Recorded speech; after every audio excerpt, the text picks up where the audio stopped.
What's up, y'all? Welcome to Political Fight Club. I'm Robert Durden. This episode we're going to be talking about Jeffrey Katzenberg and LA basically criminalizing homeless encampments. And Jeffrey Katzenberg, as you guys know, is that huge investor in the Young Turks. He gave them $20 million. He's a Clinton donor, billionaire.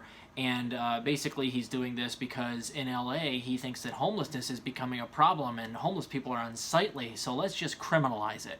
So I'm going to read to you from the LA Times on this new ordinance that they just put through. Now this happened right before the eviction moratorium expired, and then they extended the shitty targeted eviction moratorium, which is like putting a Band-Aid on a huge gaping wound when it comes to the homeless problem, especially when it comes to LA. So we'll talk about that in this episode, and then we're going to talk about Matt Taibbi's book, The Divide. I finished chapter 6, and that's about short selling on Wall Street and what happened with a lot of like the '08 crash, along with a company being basically forced out of existence by a bunch of billionaires in a way to make billions of dollars extra, and their fight to stay alive as they were bet against in a short sale. And I'm going to explain to you exactly what a short is. It's very complicated, as many of you may know from watching the movie The Big Short or reading about short selling in Wall Street. I'm going to read to you from the book about 6 or 7 pages, and we'll talk about that and all the stuff that Wall Streeters get away with, in stark contrast to what we're talking about in this episode, which is what the homeless can't get away with fucking anything, and they're criminalized just for existing. So, and then lastly, we're going to talk about the new IPCC, the climate report that came out yesterday, I believe. It doesn't look good. Code red for humanity. So we'll go over that and talk a little bit about climate change last. So let's talk about Jeffrey Katzenberg. He gave $20 million to TYT, and he is now lobbying heavily for this, or did lobby heavily for this ordinance that just did pass in LA that basically criminalizes homeless encampments in like public spaces. Okay?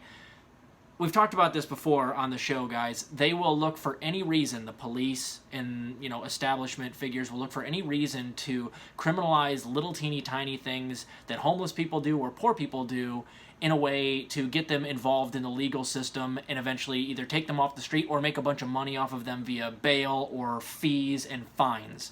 So all this is, criminalizing homelessness, it's not going to make anything better. It's going to make things worse. It's a way for these people to either get all the money that these homeless people have, which is nothing because they're fucking homeless, via fees and fines, which is exactly how they do this, and more likely, and most people would not be able to pay those fines, it's a way to get them off the streets and put them in jail for nothing more than just simply existing in public spaces. So it's bullshit, and it's not surprising at all to see that TYT Anna in particular went on a disgusting anti-homeless rant last week. I don't know if that's actually the way that she feels about homeless people, but methinks the Katzenberg money definitely is influencing what she's saying. But I mean, she's such a fucking princess with those, her hair tied back, and like you can tell she spends 2 hours in the morning putting on makeup, and she's got those hoop earrings that like touch her shoulders and like push her earlobes up like this. Maybe she really does hate homeless people. She seems like the type to kind of look down on people like that, but certainly the Katzenberg money doesn't. Certainly it has some influence on what she's saying at TYT. So let's read to you very quickly from the LA Times here.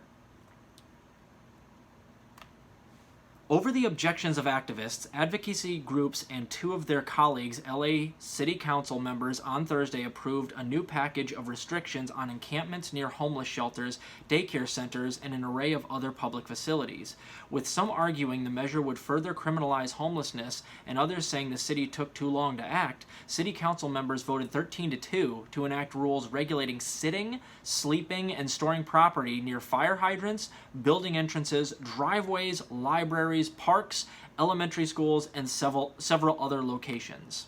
Backers of the ordinance said it would restore access to public spaces in a way that is compassionate. Yeah, that's white people language for get out of the doorway, homeless man. I don't want to step over you or see you or smell you while I go about my rich ass day. treating most violations as infractions that can result in fines, not jail time, and limiting the involvement of law enforcement. And that's always what they'll say about this stuff. It's like, well, we're not putting them in jail, we're giving them fines. Yeah, they're homeless. They don't have money to pay fines. And then you guys say, oh, well, you can't pay the fine? I guess you're going to have to go to jail. We've gone over this in The Divide. As soon as you get picked up as a poor person or a homeless person for one of these bullshit things like loitering or jaywalking, or, like, I think Matt Taibbi says, like, in loitering is just being black on a sidewalk, and they'll just arrest you for no reason to get you involved in the legal system. And this is exactly the same way. Oh, it's just going to be fines, huh? Yeah, homeless people can't pay fines. Dumbass, they're fucking homeless. They warn that their constituents would not continue to support new shelters and or homeless facilities unless the city shows that they have regained control of the sidewalks and other public spaces. God, is there more of a white person problem? Councilman Bob Blumenfield said he has already faced protests at his Woodland Hills residence after working to open 2 tiny home cabin communities for unhoused residents in the West San Fernando Valley district. If those facilities become a magnet for encampments, quote, I'm never going to be able to get another cabin community sited in my district, he said. Oh, God, when these people complain. Okay, so I'm not going to read you too much more. I'll give you guys the link, and you can check the ordinance. I'm going to give you the actual article, and then the ordinance is in a link in the article. I read it. It's 4 pages long. It makes basically sleeping outside illegal. Because, I mean, where... There are fire hydrants everywhere, doorways everywhere, parks everywhere, sidewalks everywhere. Where the fuck are you supposed to sleep? So it's not these people's faults that they're homeless. Remember, guys, with the money that we just gave to the Pentagon, extra money, $25 billion extra dollars the Senate sent to the Pentagon for defense spending this year, that's $25 billion. It only costs $20 billion to end homelessness in the United States permanently. We'd have $5 billion left over if we just spent that extra money that we just spent on defense on actually housing these people. And studies have shown that when you house people and give them a leg up, the vast majority of them, 8 out of 10 of them, get their lives together. They get off the drugs that they're on, they get their feet underneath them, and then they go and, like, correct their lives. So this is an investment. These people, most of them, are not homeless by choice, and if you give them some help, their lives will be forever changed, and they'll become productive members of society, and you won't have to bother lifting your fat white feet over them to step over them and over the side when they're on the sidewalks or in your doorway to your Woodland Hills community. God, it drives me crazy. So, you know, Jeffrey Katzenberg, of course, he doesn't want homeless out because he doesn't want to have to deal with seeing them or smelling them. It has nothing to do with actually treating them as human beings. He just doesn't want to have to deal with them, similarly to the way that Anna Kasparian was talking about them. She looks at them as less than human. Get them out of my sight, peasants. And that's disgusting. That's the wrong reason for wanting to deal with homelessness, and it's leading to the wrong conclusion, which is, oh, well, then let's just criminalize these people who I don't want to have to see outdoors. No, let's help them, and then they won't have to be homeless anymore, and then you won't have to deal with it, and you don't have to go about solving it in the most draconian fucking way possible. So, it drives me crazy. The only people you ever hear making arguments like what this guy, Bob Blumenfield, said, or what Anna Kasparian said, is if they're super rich, white, privileged motherfuckers who don't give a shit about homeless people, they don't give a shit about minorities. If they pretend to, it's simply because they're trying to drive a narrative home on their supposed leftist show like TYT. But they don't really give a shit about homeless people. They don't really give a shit about humans in general. They're too busy trying to make a buck off of people like the Katzenbergs by acquiescing to their sociopathic neoliberal legislation. So TYT doesn't give a shit about humans. They don't give a shit about the homeless. As long as they're rolling in money, they have no qualms with criminalizing homelessness and demonizing homeless people. So this is a shame. And by contrast, in the next episode, we talk about short selling and the dirty-ass crooks on Wall Street. You're going to see exactly how bad it gets. Homeless people can't even exist without getting a fine.